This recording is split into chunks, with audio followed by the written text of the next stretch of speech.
Depuis octobre, Hollywood et le monde entier vivent au rythme des nouvelles révélations concernant l'affaire Weinstein. Aujourd'hui, elle prend enfin une tournure judiciaire. Il s'en est passé des choses depuis octobre dernier et le moment où l'affaire Weinstein a explosé dans la presse. 70 accusations par des femmes témoignant d'agressions sexuelles et de viols, de harcèlement, des pratiques douteuses révélées au grand jour, les copains qui tombent aussi ou qui font tout pour éviter le shitstorm. Harvey Weinstein, à lui seul, fait trembler le monde du cinéma. Mais, après l'emballement médiatique, il fallait que la justice fasse son travail.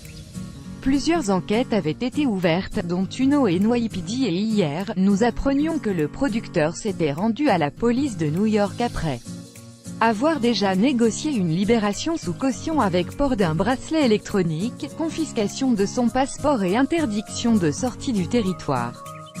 Depuis, Weinstein est passé devant la cour criminelle de New York et s'est vu accusé, si l'on en croit le site Deadline, pour 2 viols, dont un avec brutalité, et des actes sexuels criminels au premier degré à l'encontre de 2 femmes en 2004 et 2013.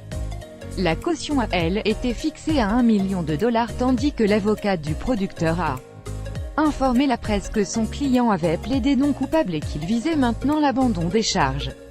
En effet, selon lui, le dossier est caduc et les accusations illégales parce que promulguées sans preuve suffisante. Il ajoute également que tous les rapports sexuels étaient consensuels, et nie avec fermeté l'idée que les femmes impliquées aient pu être contraintes.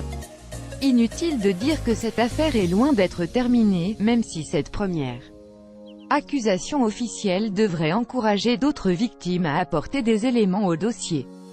Le procès d'Harvey Weinstein est fixé au 30 juin.